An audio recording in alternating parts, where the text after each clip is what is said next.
Hanabi Hyuga. Hanabi Hyuga is Hinata's little sister, a proud member of the Hyuga clan, and packed with insane potential. But for some reason, the fandom barely acknowledges her true worth. Even though she barely shows up in the main series, every time she does, you can tell she's got the skills of a kunoichi, just waiting for her moment to shine. Even as a kid, Hanabi was so naturally talented that her own father, Hiashi, the Hyuga clan leader, chose her as the heir over Hinata. That alone speaks volumes about how crazy strong she was meant to be. She has Byakugan, and not just any Byakugan. Hers is so pure that even in the last, Naruto the Movie, it was confirmed to be stronger than Hinata's. That's a big deal. The purer the Byakugan, the more powerful it is. Even Toneri Otsutsuki, the movie's big bad, was out here stealing her eyes because they were that valuable. Now, let's talk about her gentle fist technique. Hanabi's fighting style is absolutely good. We see her sparring with Hinata, and she's got the speed, precision, and chakra control down to perfection. And keep in mind, this was her as a kid.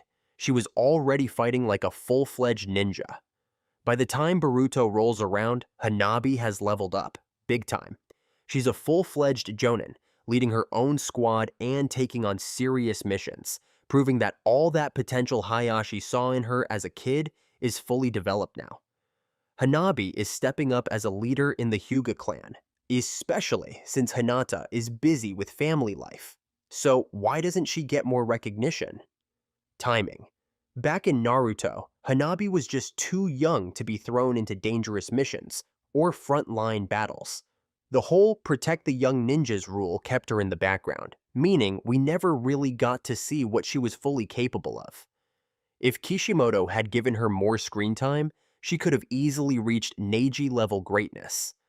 But since that never happened, she remains one of the most underrated shinobi in the Naruto world. Anko Mitarashi. Anko Mitarashi is easily one of the most underrated and kinda tragic characters in Naruto. She was a former student of Orochimaru, a promising jonin from the Hidden Leaf, and the first person to ever bear the Cursed Seal. When she first showed up, she had this badass, no-nonsense kunoichi vibe, but as the series went on, Kishimoto kinda forgot about her. She just didn't get enough screen time, so a lot of fans don't realize how much potential she actually had. Being Orochimaru's direct apprentice is a big deal.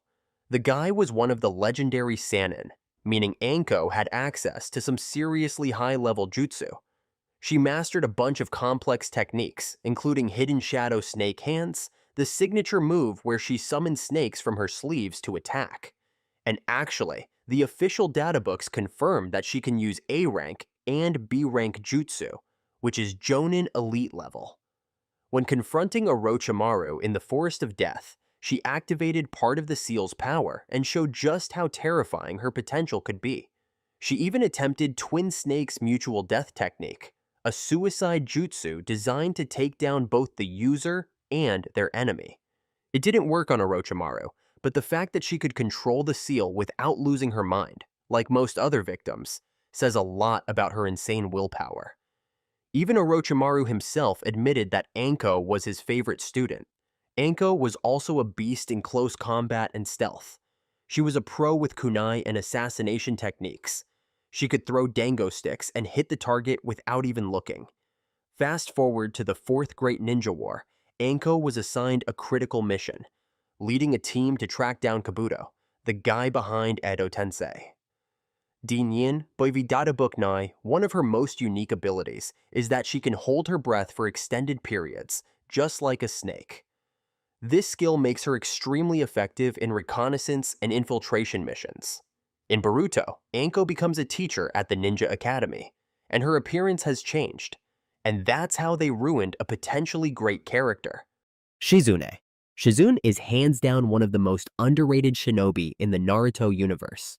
She was Tsunade's first student, an elite medical Nien, and a Jonin of the Hidden Leaf. Yet she always got overshadowed, first by her own mentor, then by Sakura. From the moment she showed up, she proved herself to be skilled and incredibly dedicated. When it comes to medical ninjutsu, Shizune was a prodigy. She trained under Tsunade at a young age after the death of her uncle, Dan Kato, and by the time we see her in the story, she's already capable of performing high-level surgeries in Tsunade's place. Well, she was in charge of saving Neji after he almost died from his fight with Kidomaru.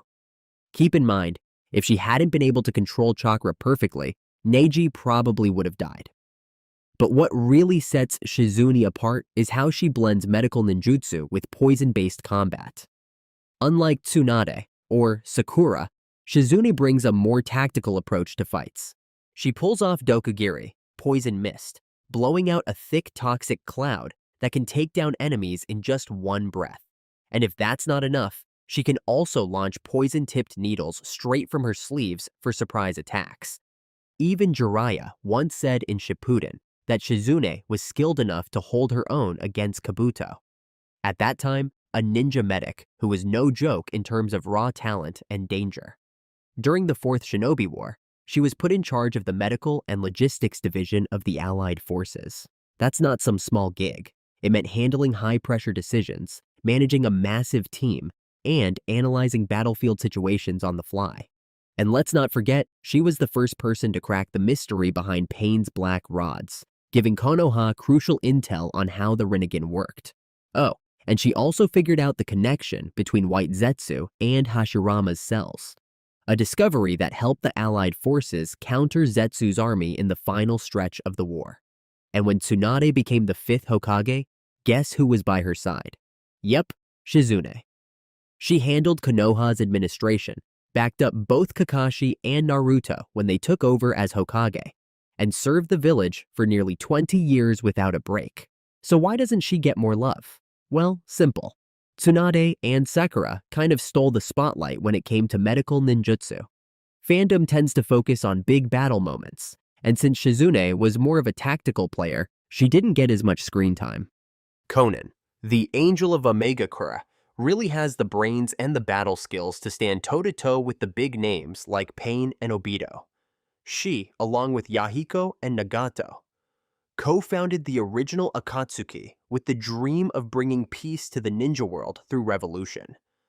Her signature technique, Dance of the Shikigami, let her turn her entire body into thousands of paper sheets, giving her insane mobility and making her immune to most physical attacks.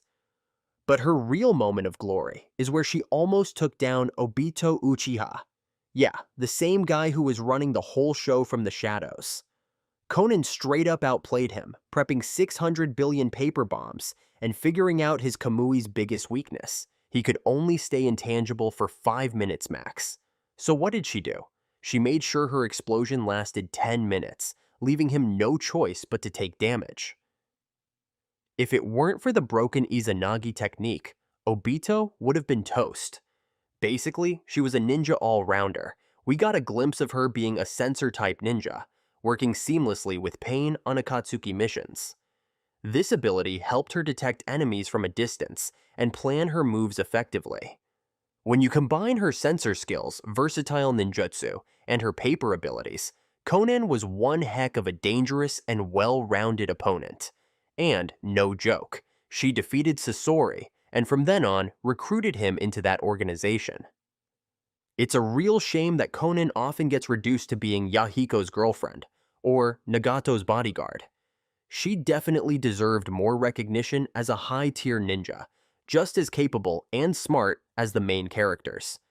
She only got one major battle before she was taken out too early in the story, and her potential was never fully explored like it was for other Akatsuki members.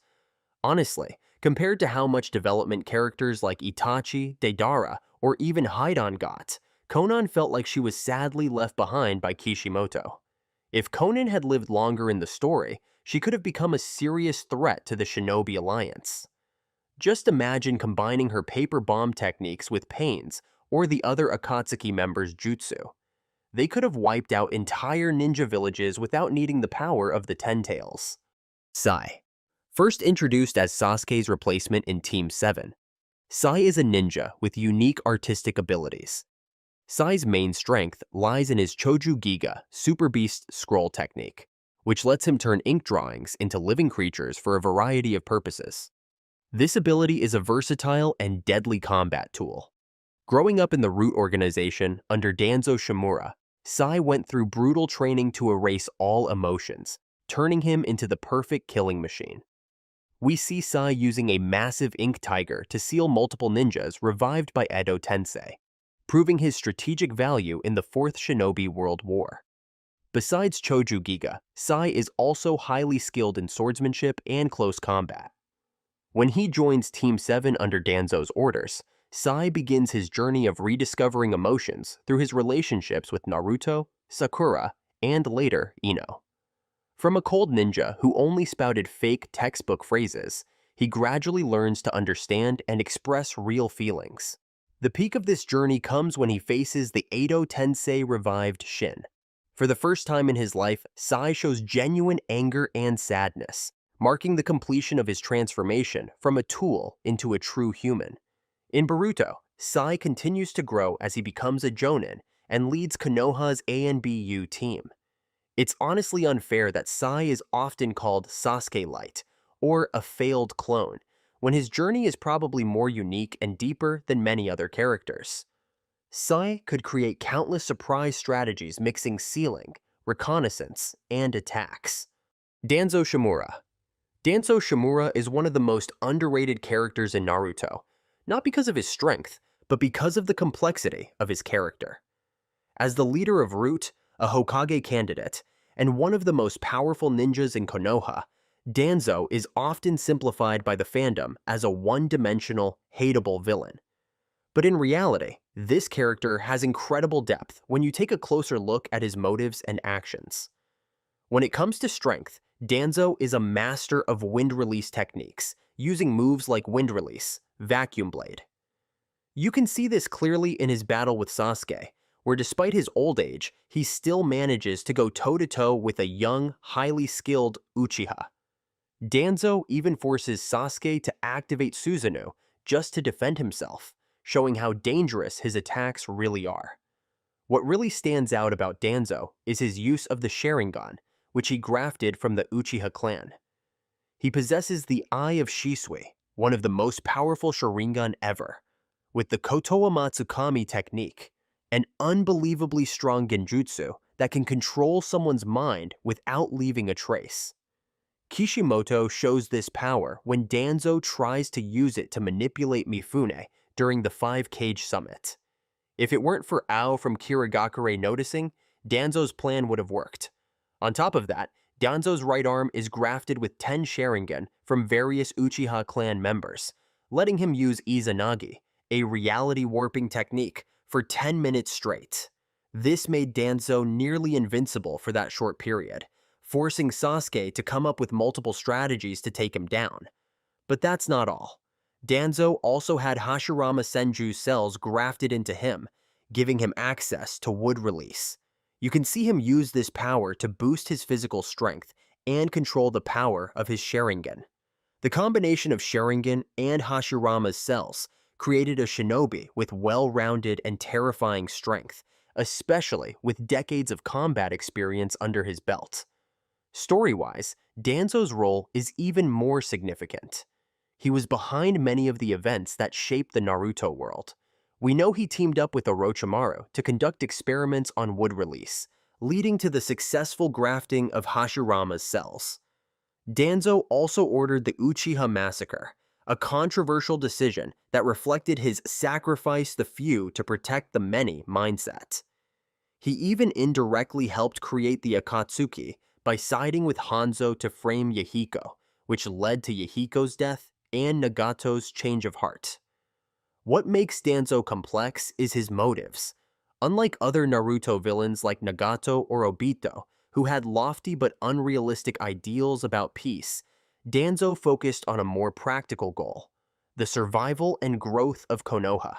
He believed that his brutal actions were necessary to protect the village, even if it meant sacrificing honor and the lives of others. His suicide, using the reverse 4 symbols, sealing to prevent Tobi from gaining information, shows that, no matter how wrong his methods were, he remained loyal to his ideal of protecting Konoha until the very end. The fandom often hates Danzo for his cruel actions, but few realize that he represents the unavoidable dark side of the shinobi system. While Naruto stands for the ideal of peace, Danzo represents the harsh reality that sometimes darkness is necessary to protect the light. Unlike Nagato and Obito, who redeem themselves in the story, Danzo never regrets what he did because he believed it was the right path to protect Konoha. And that's what makes this character so real and complex. Shino Aburame. Now, Konoha's forgotten bug wizard, Shino Aburame has a unique skill set and some seriously clever tactics that are rare in the shinobi world. While he does have a fan base, Shino is often underrated compared to his potential, constantly overshadowed by the main characters like Naruto, Sasuke, or even his own teammate Hinata. When it comes to power, Shino holds one of the most dangerous and special techniques in the series. He uses parasitic bugs as his main weapon in battle.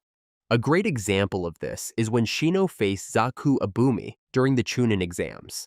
Instead of overpowering his opponent, Shino quietly sent his bugs into Zaku's body through the air holes in his arms. The result? When Zaku tried to attack, the pressure couldn't escape, and his arm exploded from the inside. Talk about a complete win. But Shino's abilities don't stop at just draining chakra. He's developed some amazing advanced techniques. He's got insects that can destroy his opponent's body at the cellular level.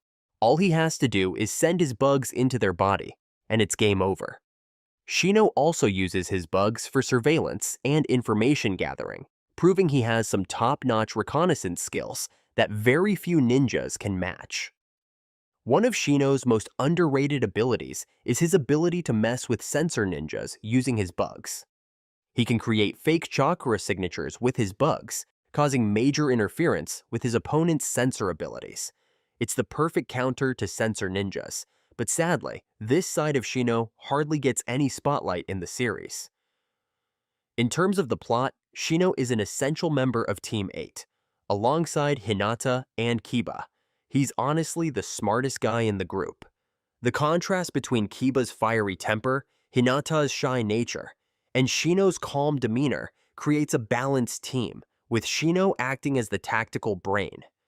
In a world where ninjutsu often revolves around basic elements like fire, water, and earth, Shino brings a totally different fighting style. His control over insects could be developed in so many directions: scouting, defense, offense, even support and healing. Hey, they can suck poison out of a body. He represents a smarter, more strategic, and more enduring way of fighting. A style that's totally different from the usual power-heavy stuff you see in Naruto. This variety, combined with Shino's genius, could have easily made him one of the most powerful and versatile shinobi in Konoha. It's a shame though. He barely shows up in Shippuden and almost disappears in the Boruto manga, even though his potential is huge. While other side characters like Rock Lee or Shikamaru still get some serious attention, Shino, who could easily rival Top Junin with his unique abilities and hidden strength, gets totally overlooked. Kurenai Yuhi.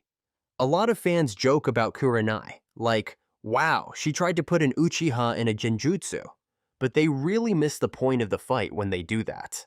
Honestly, Kurenai doesn't get nearly enough respect because people overlook a lot of what happened. Kurenai's specialty is genjutsu. She's actually considered the best genjutsu user in Konoha during Part 1, and according to the databook, her skills even rival Itachi's. They both have a 5 in genjutsu. No special clan, no Kekkei Genkai, just raw talent. So when people laugh at her for trying to use genjutsu on Itachi, it's a bit unfair because, well, that's her thing. It's like telling Rock Lee not to use his fists. You gotta play to your strengths, right? In her fight with Itachi, Kurenai didn't fail at all. She actually managed to trap both Itachi and Kisame in her genjutsu. This isn't up for debate. We see Itachi and Kisame both get caught in it. The genjutsu traps them in a tree, setting them up for an attack. But here's where it gets interesting. Itachi, being a master of genjutsu himself, recognized it and used his Sharingan to reverse it back onto her. What a lot of people miss is that Itachi's ability, demonic illusion, mirror, heaven and earth change, lets him reflect a genjutsu back at the person who cast it. So, for him to reverse it, he had to be caught in the genjutsu first. After Itachi used his own genjutsu on her, Kurenai managed to break out of it by biting her lip, which is a solid move, by the way. Not only that, she recovered quickly enough to dodge his kunai and defend against his taijutsu. That's impressive. Breaking out of Itachi's genjutsu is no small feat, especially since he's put other people, like Orochimaru, in genjutsu and left them completely helpless. But Kurenai? She broke free and fought back. Itachi himself even praised her genjutsu, saying she was worthy of being a teacher. And honestly, that's a big deal, considering he's one of the best when it comes to genjutsu. I'm not saying she would have won in a fight to the death, but Kurenai definitely deserves more respect for this fight. People sleep on her genjutsu skills and speed, but they really shouldn't. Number 10. Ibiki. Ibiki Morino. The man, the myth, the human embodiment of tell me everything or else. He's the kind of guy who could ask you about your day and somehow have you confessing to things you didn't even do. His official title is Tokubetsu Jonin, which doesn't mean better than a normal Jonin. It means he's so absurdly good at one thing that the village decided, yeah, give him a special badge and keep him away from children. In his case, that one thing is messing with your head. He's the head of Konoha's torture and interrogation force. Yes, the village has a whole department for enhanced conversations. From the moment he appears in the Chunin exams, Ibiki's character design just radiates, don't mess with me. The scars, the shaved head, the dead serious stare. You look at him and think, this guy has seen some things, and survived them. And that's exactly the point. His rep is so intense that even Kisame Hoshigaki, yes, that Kisame, the shark dude with a sword the size of a surfboard, didn't want to risk dealing with him. Once, Kisame spotted Ibiki guarding some defectors from the hidden mist. Instead of fighting the Anbu squad, he killed his own men. He decided that was better than letting them fall into Ibiki's hands. That's respect through pure terror. And about those scars? In the anime, we find out they came from being tortured by Aoi Rokusho, who wanted info on the sword of the Thunder God. Ibiki took it like a stone wall. No screaming, no spilling secrets, just silent defiance until Aoi gave up. Pain became his armor, and that's kind of terrifying in itself. Then there's his ninjutsu. He can literally summon torture devices. We're talking Iron Maiden, full medieval torture chamber, the works. But here's the messed up twist. Any pain he deals out gets reflected back to him. The thing is, his pain tolerance is so ridiculous that he barely reacts while his enemies are losing their minds. Imagine someone winning a staring contest with you while sitting inside a spiked coffin. That's Ibiki. Honestly, he's probably responsible for more confessions than Konoha's police force combined. And yet people barely talk about him outside of the Chunin exams. This man deserves more credit, both for his mind games and for the fact that he could probably get you to tell him your Netflix password in under 5 minutes. Number 9. Shizune. Shizune is the definition of the MVP no one talks about. She's not Tsunade's actual niece. She's Dan Kato's niece, but Tsunade basically adopted her after Dan's death. She was the original apprentice before Sakura came along and started stealing the spotlight. Honestly, it's unfair, because Shizune has been a medical ninja powerhouse for decades, working directly under not one, not two, but 3 Hokage, Tsunade, Kakashi, and Naruto. She's basically the executive assistant who keeps the company running, while the CEO is off on a 3-week vacation. When Tsunade was deep in her drinking and gambling years, Shizune was the one actually performing the surgeries. There's even a moment when the 4th Raikage and Killer Bee came to Tsunade for help with an injured comrade. Tsunade agreed, then basically turned to Shizune and went, "You handle it." And she could because she's the 2nd best medical ninja in the world, right behind Tsunade herself. She mastered techniques like the healing resuscitation regeneration jutsu, which usually requires a full medical team, but she can lead it solo. She was the first to figure out the secret of Pain's black receivers. She was also the one who linked the white Zetsu to Hashirama's cells, which earned her command of the entire medical division during the 4th Great Ninja War. Basically, She was the brain in the war room while everyone else was punching each other. Yet, somehow, the fandom treats her like the forgotten middle child. Without her, half the cast would have died from plot-related injuries. She's the one making sure the village isn't a giant graveyard, but you wouldn't know it from how little recognition she gets. Honestly, Shizune deserves a medal, or at least a filler arc dedicated to her absolutely wrecking someone in a fight. Number 8. Aoba Yamashiro. Aoba Yamashiro. If you said, wait, who? You've already proven why he's on this list. He's like that quiet coworker who never says much, then one day drops a fact about your life that you're sure you never told him. Officially, he's a Tokubetsu Jonin, which means he's a specialist. In his case, reading minds. But here's the kicker. He doesn't even need to touch you like the Yamanaka clan does. Spend enough time near him, let him vibe check you, and suddenly he's rummaging around your brain like it's a garage sale. Creepy? Absolutely. Useful? Oh yeah. His jutsu loadout is a mix of cool and why don't more people talk about this? First up, secret technique, stone needles. He throws kunai with chakra threads attached, and when they stick, the threads pump chakra straight into you, paralyzing you instantly. Unlike the Nara clan's shadow possession, he can drop the strings and rush in without being stuck in place. Sure, it didn't work on Kizume. Pro tip, don't try chakra tricks on a guy who eats chakra for breakfast. But for normal opponents, it's game over. Then there's Fire Dragon Bullet, one of the strongest fire releases out there, usually only seen from the Sarutobi clan. And for style points, he's got the Scattering Thousand Crows technique, literally summoning a black cloud of crows to blind, attack, or scout. Imagine trying to fight while getting dive-bombed by 1,000 angry birds. It's like being in the worst petting zoo of all time. Number 7. Sai. Sai might not be top 3 in power here, but in my personal list of underrated legends, he's number 1. His story starts in classic tragic ninja fashion. Orphaned young, scooped into root by Danzo, and trained to erase every emotion until he became nothing but a weapon. Even his name, Sai, is a type of dagger.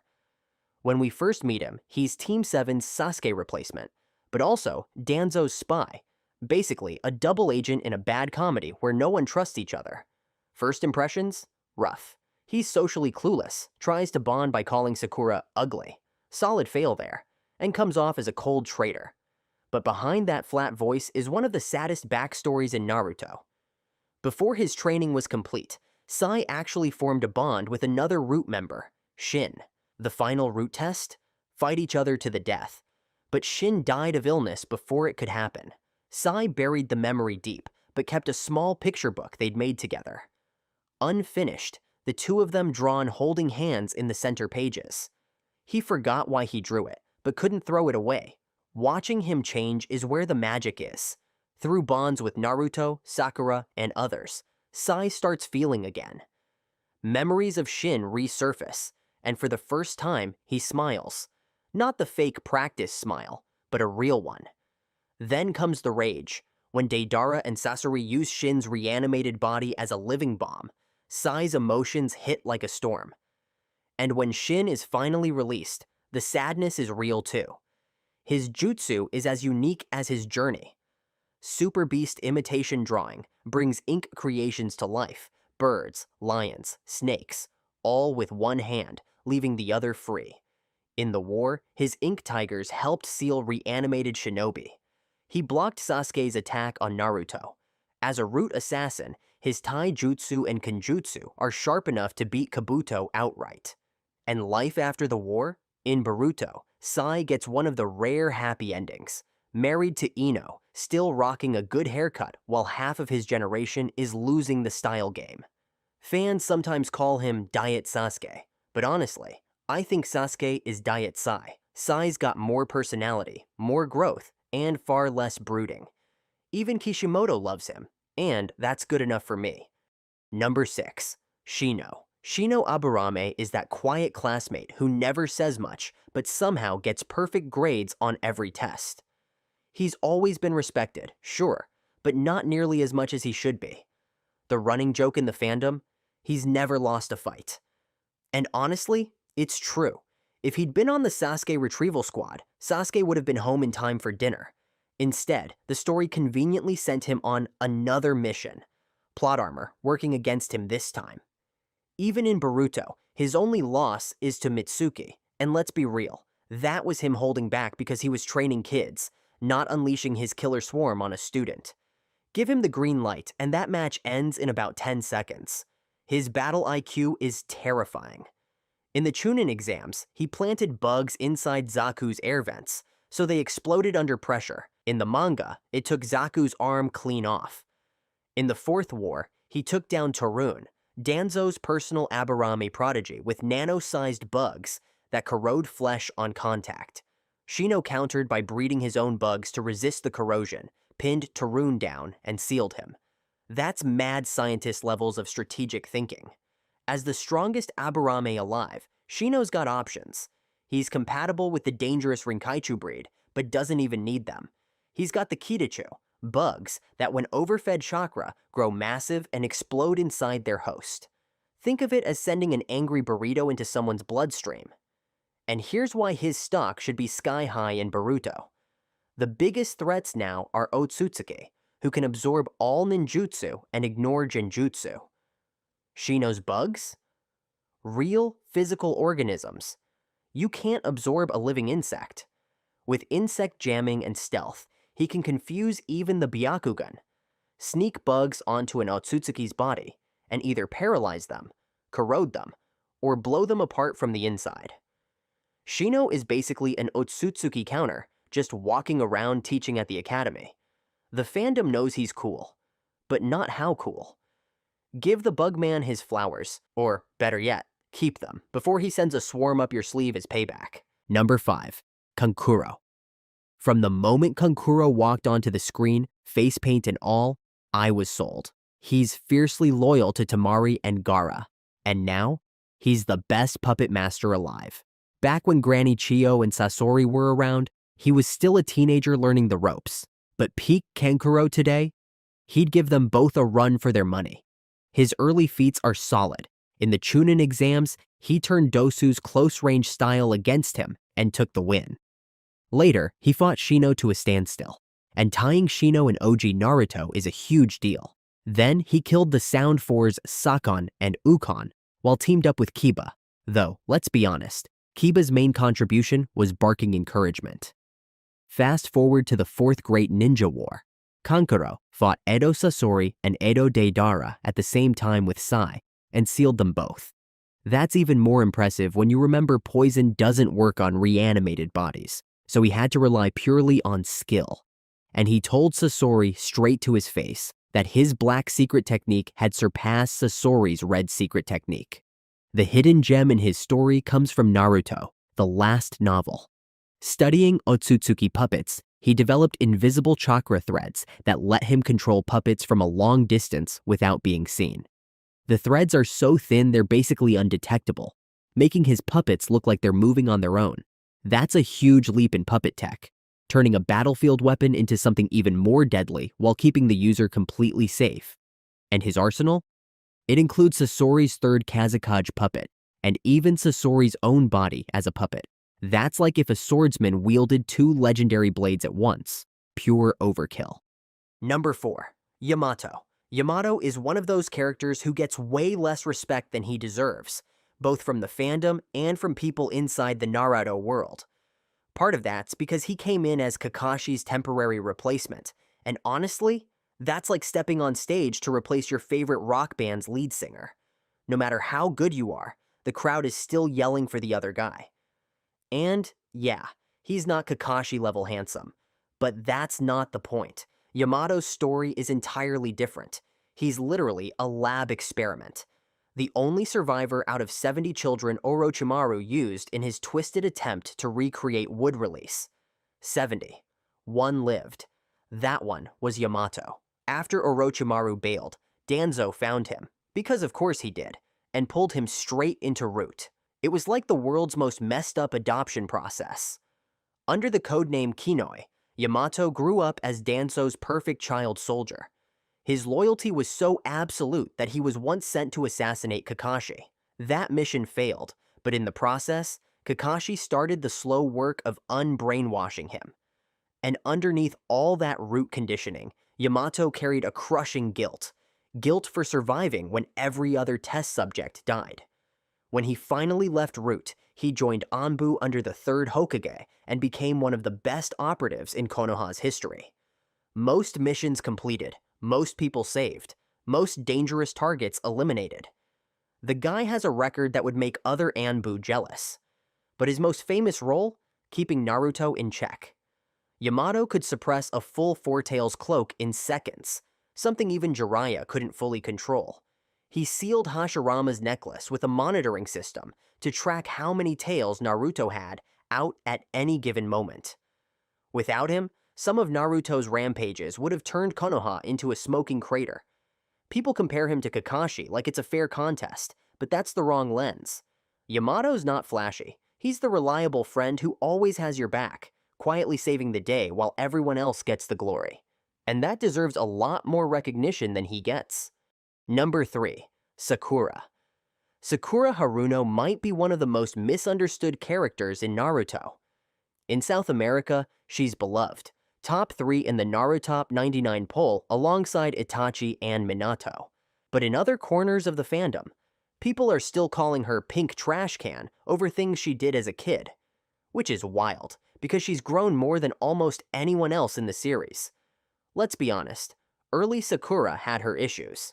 She picked on Naruto, sided with Sasuke, and in the Forest of Death, she was more cheerleader than fighter. Her Chunin exams match with Ino? Painful to watch. And moments like the fake Naruto love confession or her failed attempt to kill Sasuke didn't help her reputation later. But here's what the casual fans miss. She started as an ordinary girl with 0 legendary bloodlines, thrown onto a team with the reincarnations of 2 literal gods and one of the strongest jonin in the village. Kakashi noticed her insane chakra control, thought she'd be great with genjutsu, and then pawned her off to Kurenai without actually training her himself. So, what did she do? She went out and found a teacher who would train her, Tsunade. During the time skip, Sakura mastered medical ninjutsu, perfected chakra-enhanced strength, and learned the strength of 100 seal, a technique only Tsunade had ever pulled off before. By the start of the Fourth War, before Naruto and Sasuke got their Sage of Six Paths power-ups, Sakura was standing toe-to-toe with them in terms of raw battlefield impact. And then came her big moment. In the fight against Kaguya, she landed that iconic sucker punch. No Otsutsuki heritage, no Six Paths chakra, just pure hard work and timing. That's not luck. That's the payoff of years of grinding while the spotlight was elsewhere. Number 2. Konan. Konan might be the most criminally underappreciated member of the Akatsuki. She's treated like Nagato's assistant or Yahiko's love interest, when, in reality, she's one of the organization's founders and the backbone of the entire Hidden Reign during their reign. Without her, Nagato wouldn't have even made it past his childhood, literally. She's the one who saved his life as a kid. Madara's whole plan could have gone up in flames if Nagato had died young. After Hanzo and Danzo orchestrated Yahiko's death, the new Akatsuki sparked a civil war and took out Hanzo. Then, Konan stepped in to stabilize the chaos, even impersonating Hanzo himself to keep order in the village while Nagato led Akatsuki's broader goals. That's right. While everyone remembers Nagato's pain bodies stomping across the world, Konan was holding down the home front as an actual leader. Her feats are more impressive than people give her credit for. In the anime, she was part of the team that recruited Haiden. In Storm 4, she defeats Sasori and brings him into Akatsuki, beating the guy who took down the third Kazekage. She mastered 4 chakra natures, wind, water, earth, and yang, and she's a sensor type. And then there's her signature style, origami taken to lethal extremes. Dance of the Shikigami turns her entire body into paper, giving her physical immunity, flight, and the ability to travel long distances in the form of fluttering paper butterflies. She can harden her paper to create weapons and shuriken, or shape it into anything she needs mid-fight. She even tanked a fire release from Jiraiya like it was nothing. But where she really shines is strategy. Konan pulled a Batman move, running countless simulations to deduce Obito's powers, and craft a perfect counterplan. Her trap? 600 billion paper bombs set to keep detonating for 10 minutes straight. She would have killed him if not for the plot armor of Izanagi. The fact that she pushed a Kamui using Obito to the brink says everything about her skill and intelligence. Konan remains the least respected Akatsuki member in most discussions. She led a village, stood toe-to-toe with one of the most broken fighters in the series, and nearly pulled off one of the greatest wins in Naruto history. If you still underrate her, prepare for a paper cut straight to your pride. Number 1. Danzo. Danzo Shimura is my pick for the most underrated villain in Naruto. Not underrated in strength, underrated in how perfectly he embodies pure, unapologetic evil. Every bad thing that happened in this series, odds are Danzo's fingerprints are somewhere on it. He leaked the fact that Naruto was the Nine-Tails Jinchuriki so the whole village would turn on a literal baby. He greenlit the Uchiha massacre. He backed Orochimaru's human experiments, 70 kids tortured to recreate wood release. He abducted talented children and turned them into rude assassins. And, just for extra points, he played a role in the creation of the Akatsuki. When people talk about their favorite villains, they name Nagato, Madara, maybe Obito. Those characters get fan sympathy or redemption arcs. Danzo? None. Zero. He's not tragic. He's not misunderstood. He's a man who always thought he was right while making the most inhumane decisions possible. This is what makes him so brilliant as a villain. He's terrifyingly realistic. In the real world, the worst leaders believe their cruelty is for the greater good. Danzo is the anime version of a senator cutting workers' wages while preaching unity, or a corporate boss breaking unions in the name of efficiency. He thrives because people in power, like Hiruzen, let him operate unchecked. And that's what's scary. He's not some godlike figure with a magic eye plan. He's a bureaucratic manipulator who climbs the ladder by being ruthless, cunning, and willing to do what the good guys won't. He's human, and that's why his brand of evil sticks. There's no redemption scene, no last-minute apology. His final act is still trying to kill Sasuke mid-fight. Danzo is the villain archetype you can't argue for, can't defend, and can't forget. In terms of writing, he's one of the best antagonists in the series. And in my book, that makes him the king of underrated Naruto characters, because no one wears the title of necessary evil with more self-righteous pride than him. Mind-body disturbance technique. This is one of the most underrated jutsu in Naruto. The mind-body disturbance technique. This thing barely gets any screen time, but it's actually kinda crazy when you think about it.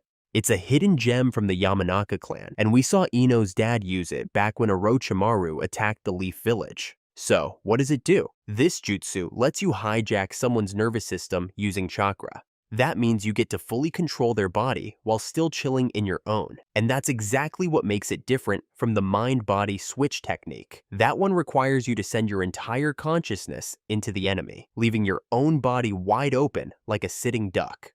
Big risk, big reward. But mind-body disturbance? Nah. You stay safe while messing with your opponent from a distance. The real power of this technique is chaos. You can confuse the heck out of your target and even turn their own allies against them. And, with enough training, you could potentially control multiple people at once. Imagine turning an entire squad into your personal puppets. Now that's OP, bro. Inoichi literally just stood there and made his enemies run around killing each other. Like, that's wild. But hold up, it's not just about simple mind control. This technique can actually be fine-tuned to mess with specific body functions. We're talking about disrupting someone's vision, hearing, or even their ability to use chakra. A high-level user could take this to the next level, controlling individual movements, triggering reflexes, or forcing opponents into complex actions without fully taking over their body. In real combat, mind-body disturbance technique is broken.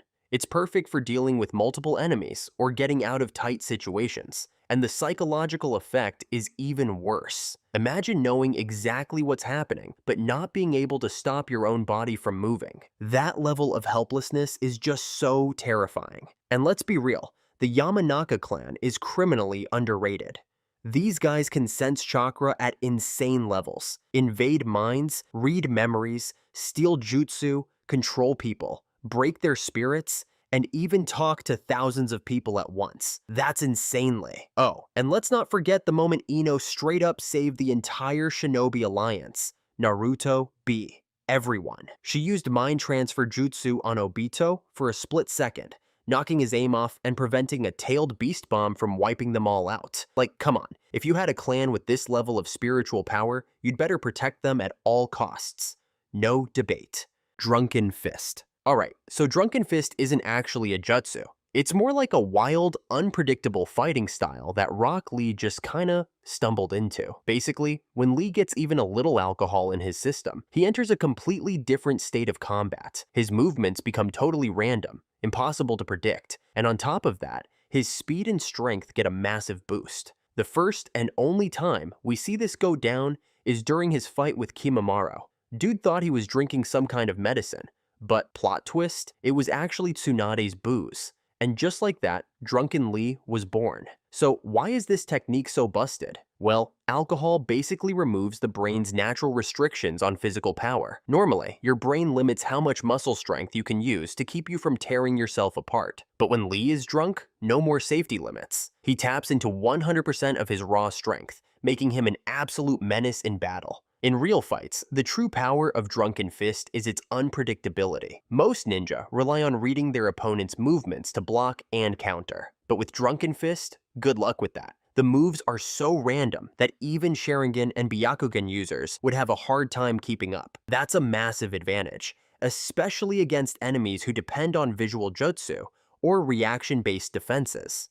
So why isn't this technique used more often? Well, because it's absolute chaos. Might Guy, Lee's teacher, straight up banned him from using it, and for two big reasons. First, Lee loses all control. He becomes a danger not just to his enemies, but also to his own teammates and himself. Second, relying on alcohol to unlock this state goes against everything Guy teaches about discipline and self-mastery. But here's the thing, what if Lee could master it? If he could find a way to control Drunken Fist without needing a bottle of booze, this could easily become one of the deadliest taijutsu techniques in Naruto. Think about it. Insane strength, ridiculous speed, and completely unpredictable attacks. At that point, the only way to deal with him might be using absolute defenses, like Susanoo, just to survive. Kikaichu no Jutsu. Now, bug-based combat. The Aburame clan's fighting style is seriously slept on in Naruto. Their whole deal revolves around a unique symbiotic relationship with Kikaichu, tiny chakra-eating insects that live inside their bodies from birth. In exchange for feeding on their chakra, these bugs become their ultimate weapon. Now, I get it. The Aburame clan didn't get much screen time, but when they did, their abilities were straight up insane. They could extract poisons from the body, jam sensory techniques by flooding the battlefield with a swarm of chakra-disrupting insects. And in a world where intel and sensory perception can decide a war, that is a game changer. These bugs also can cover a massive area, gather intel, track targets, and even attack a specific enemy by following their chakra trail. Basically, if the bugs get on you, it's game over. And here's the scary part. Some of these bugs don't just eat chakra, they eat flesh. The moment they latch onto you, it's only a matter of time before you're gone. Unless you've got some broken teleportation jutsu like Minato, or an entire alternate dimension to escape into like Obito, you're not getting away from a full-scale Aburame attack. And now, imagine these insects being genetically modified to carry Sasori-level poisons. One tiny bite, and you're out. No big explosions, no flashy hand signs, just a slow, quiet, inescapable death. That's Aburame-style combat. Now, let's talk about insect clone technique. People always compare it to Naruto's Keiji Bunshin, but that's not really fair. Unlike shadow clones, which disappear when hit, insect clones can reform instantly, or launch an attack the moment they're destroyed. Imagine fighting a clone, breaking it, and then suddenly getting swarmed by 1,000 bloodthirsty bugs. Nightmare fuel. At the end of the day, the full potential of insect-based jutsu was never really explored in Naruto. The Aburame clan, especially Shino, represents a completely different combat philosophy. Silent, strategic, and terrifyingly efficient. They don't go around making a big show of their power, but if used correctly, their jutsu could neutralize some of the strongest enemies with almost no effort. The only reason people don't hype them up is because Shino barely got any screen time. If he had been in more major fights, there's no doubt that the Aburame clan would be ranked among the most powerful in the series. Think about it. If developed further, this ability wouldn't just be a support technique. It could completely shut down even the best sensors, wreck enemy strategies, and if combined with genjutsu, could feed enemies false information, leading them into traps or making them attack the wrong target. That's some elite-level mind games right there. Their insect-based techniques aren't flashy like Rasengan or destructive like Chidori, but trust me, they're OP in their own way. Scorch Style, Super Steam. Kill. Alright, let's talk about one of the most underrated yet terrifying jutsu in Naruto. Scorch Style, Super Steam Kill. Shakutan, Kajosatsu. This Kekkei Genkai is a deadly mix of fire and wind chakra, and the only person we've seen using it is Pakura from the Sand Village. Now, the way this jutsu works is straight up horrifying. Pakura generates superheated orange spheres of steam that float around her or can be launched at her enemies, but the insane part is that these things don't burn you like regular fire jutsu. Nope, they suck every single drop of water out of your body in seconds. During the Fourth Great Ninja War, Edo Tensei Pakura used this technique to wipe out so many ninjas of allied shinobi forces, leaving them nothing but dried up husks in an instant. Overpowered? Absolutely. Unlike most jutsu that rely on overpowering the enemy's chakra, Super Steam Kill ignores all of that. It doesn't care how much chakra you have, it just dehydrates you to death. That's next level broken. Now, Amaterasu can be sealed or extinguished, but this goes straight for your biological survival limit. Even Jinchuriki, like Naruto or Killer Bee, with all their insane chakra reserves, still need water to live. That means they're not immune to this technique. Now imagine if this jutsu was refined and upgraded. Instead of an instant kill, what if the user could control the dehydration rate? They could weaken enemies over time, making them easier to capture or interrogate. And if someone with monstrous chakra reserves mastered it, they could scale it up to affect an entire battlefield, draining an entire army in a matter of seconds. When it comes to real-world combat, Super Steam Kill is a straight-up instant kill that doesn't give the enemy any chance to fight back. Now, here's the unfortunate part. This jutsu never got the credit it deserves. Pakura's limited screen time and her position as a secondary character left this technique flying under the radar.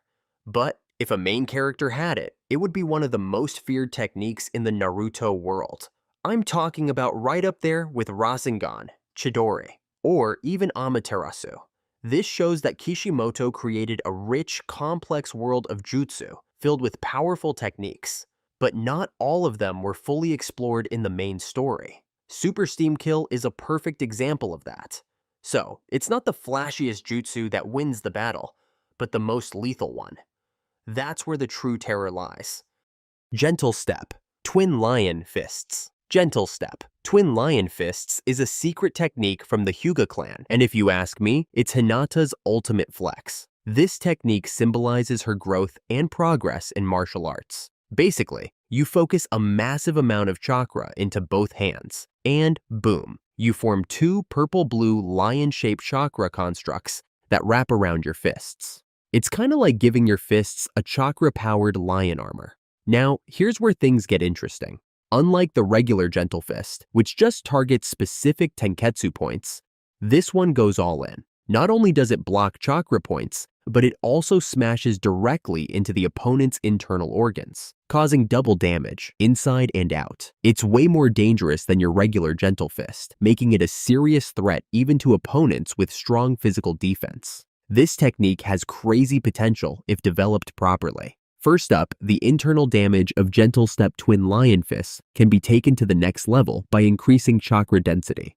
This would let the user hit deep into vital organs like the heart, lungs, or brain without needing to land a precise blow. And if you mix this up with a high-level Byakugan, you can spot and target weak points deep inside the enemy's body from a long distance, turning this technique into a mid-range weapon instead of just a close combat move.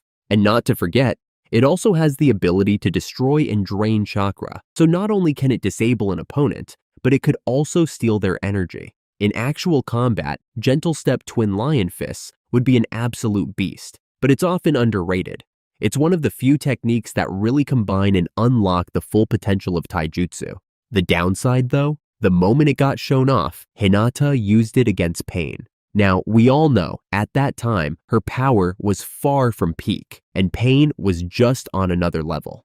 So yeah, it kinda got overshadowed. Sage Art, White Rage Technique. Sage Art, White Rage Technique is one of the most mind-blowing jutsu in the Naruto world, especially when you think about how practical and versatile it is in real combat. This technique, used by Kabuto Yakushi in his Sage mode, allows the user to summon a mystical white dragon from their mouth, carrying a ball of pure energy in its claws. When the dragon wraps around the ball and activates, it unleashes a blinding flash of light and a sonic wave that sends shockwaves through the air. Now, the combo of these effects isn't just about causing a little chaos. The flash and sound wave temporarily blind and deafen the opponent, while the physical vibrations actually paralyze their body.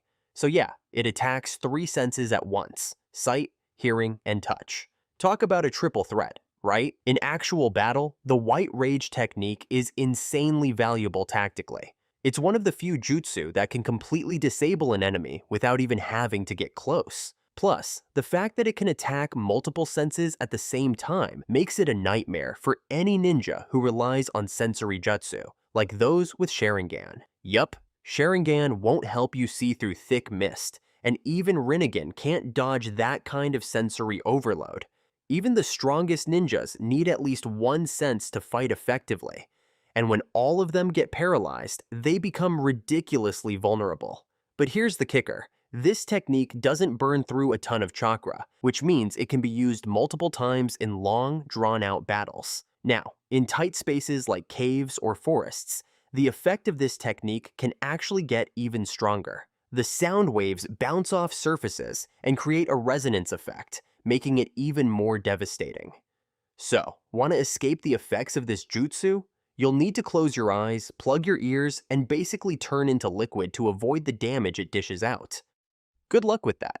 Honestly, we can't keep underrating Kabuto's power. Ignoring White Rage technique isn't just a plot mistake. It shows how much untapped potential there is in Sage techniques outside of Mount Myoboku. This technique is proof that Ryuchi Cave, where Kabuto learned Sage mode, holds techniques that are just as powerful as the more famous ones, but they're still waiting to be fully explored.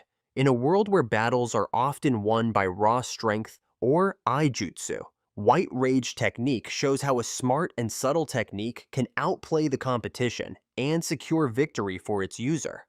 Demonic Mirroring Ice Crystals. Okay, Demonic Mirroring Ice Crystals. Ever heard of it? It's a jutsu used by Haku, and honestly, it showed up right at the beginning of the Naruto series, so it kind of went unnoticed. But this technique is way stronger than people give it credit for.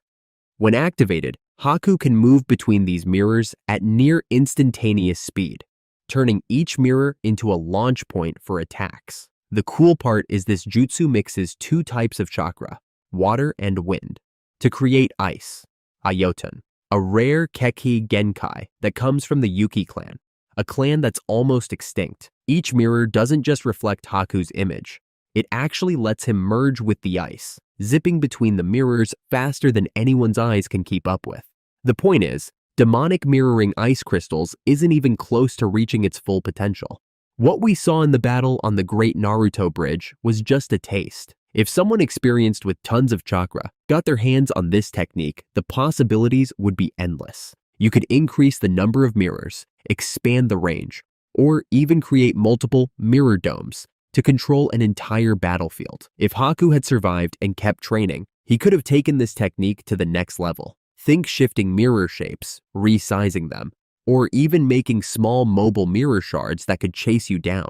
Unfortunately, Kishimoto never gave us a chance to see the full scope of what Haku could have done with this technique. Such a pity. In a real fight, this technique is just freaking useful. When you're trapped inside the House of Mirrors, you're dealing with a situation that's nearly impossible to escape from, Attacks are coming at you from every direction at super fast speeds, and there's no blind spot. Even Sasuke, with his newly awakened Sharingan, could barely keep up, let alone block the attacks effectively. What makes this jutsu so cool is that it's perfect for both offense and defense. The mirrors aren't just used for movement, they're also incredibly durable shields, tough enough that normal fire can't melt them down.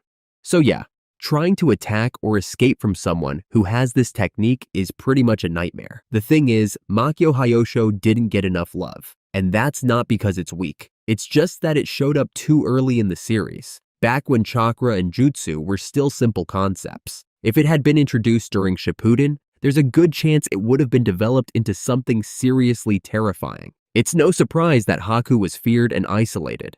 This jutsu alone gives him an edge. This shows that Kishimoto designed a jutsu system with so much potential right from the start. But sometimes he overlooked these precious gems that were planted early on for the sake of the plot. Sexy no jutsu. According to highly reliable sources, trust me bro, 99% of humans love beauty. That's exactly why, in the Naruto universe, there's a low-rank jutsu that somehow works way too well. Sexy no jutsu. It's technically just a transformation jutsu, an E-rank technique. But guess what? It has taken down some of the strongest ninjas out there. Iruka, knocked out. Ebisu, KO. The third Hokage, defenseless. Even Jiraiya, the self-proclaimed ultimate perv, lost his focus. And let's not forget Kaguya. This woman was fully locked in, Byakugan at max power, ready to destroy everything.